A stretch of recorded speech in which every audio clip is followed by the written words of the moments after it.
Assalamualaikum warahmatullahi wabarakatuh. Nama saya Diah Belalita Erviana, NIM T 2018-1449.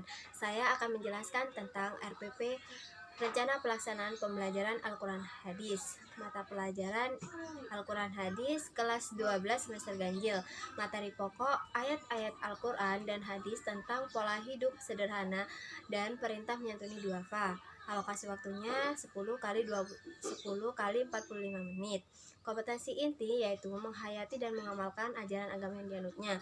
Yang kedua, menghayati dan mengamalkan perilaku jujur, disiplin, tanggung jawab, peduli. Yang kompetensi yang ketiga yaitu memahami, menerapkan, menganalisis pengetahuan faktual, konseptual. Kompetensi yang keempat yaitu mengolah, menalar, dan menyaji dalam ranah konkret dan ranah abstrak. Yang selanjutnya yaitu ada kompetensi dasar dan indikator. Kompetensi dasar yang pertama yaitu mengamalkan pola hidup sederhana dan gemar menyantuni duafa. Indikatornya berakhlak mulia terhadap para duafa sesuai dengan tuntunan Al-Quran dan hadis. Kompetensi dasar yang kedua yaitu menunjukkan perilaku hidup sederhana dan gemar menyantuni duafa sebagai implementasi dari pemahaman surat Al-Furqan, Al-Isra, dan surat Al-Qasas. Indikatornya yaitu membiasakan pola hidup sederhana sesuai surat Al-Furqan dan Al-Isra dan Al-Qasas. Yang kompetensi yang ketiga yaitu memahami ayat-ayat Al-Quran dan hadis tentang pola hidup sederhana dan perintah menyantuni para duafa pada surat Al-Furqan, Al-Isra, dan Al-Qasas.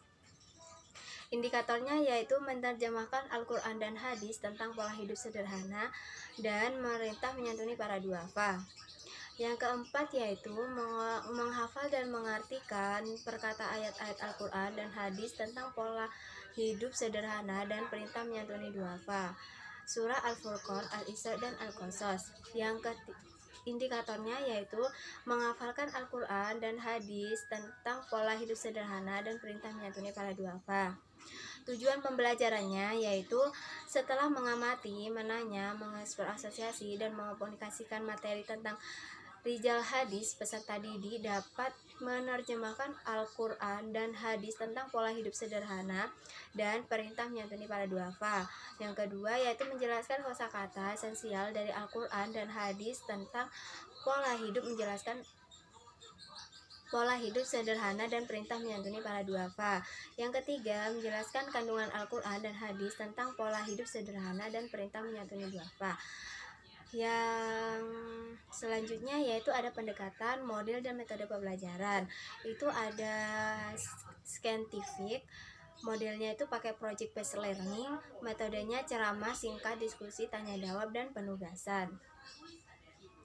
Yang selanjutnya yaitu ada langkah-langkah kegiatan pembelajaran. Yang pertama yaitu pendahuluan, yaitu mengajak semua siswa untuk menyiapkan dan mengkondisikan ruang kelas, mengajak semua siswa untuk memulai pembelajaran dengan doa bersama.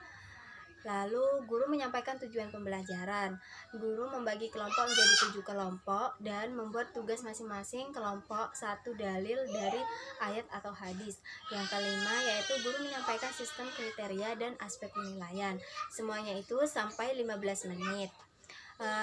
Yang selanjutnya yaitu ada kegiatan inti. Kegiatan inti ini ada mengamati, mencermati Al-Quran surat Al-Furqan 67 dan Quran surat Al-Isra ayat 26 sampai 27, Al-Qasas 79 sampai 82 tentang pola hidup sederhana dan perintah menyantuni para duafa.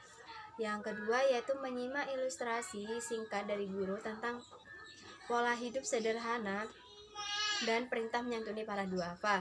Yang ketiga yaitu mencermati ilustrasi guru tentang hidup sederhana dan menyantuni para duafa sesuai ayat.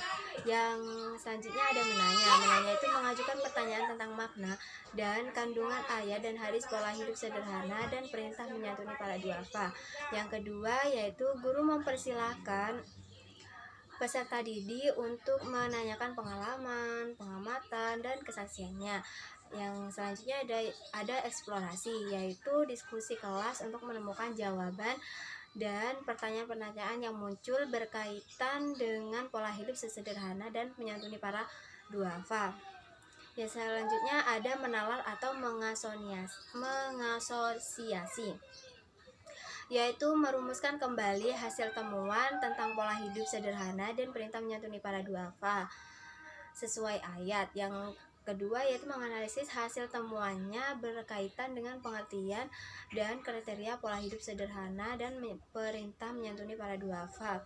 Yang terakhir ada mengkomunikasikan, yaitu memaparkan hasil kesimpulan yang telah dirumuskan berkaitan dengan Al-Quran dan hadis tentang pola hidup sederhana dan perintah menyantuni para duafa, menyampaikan hasil belajar tentang pola hidup sederhana dan perintah menyantuni para duafa.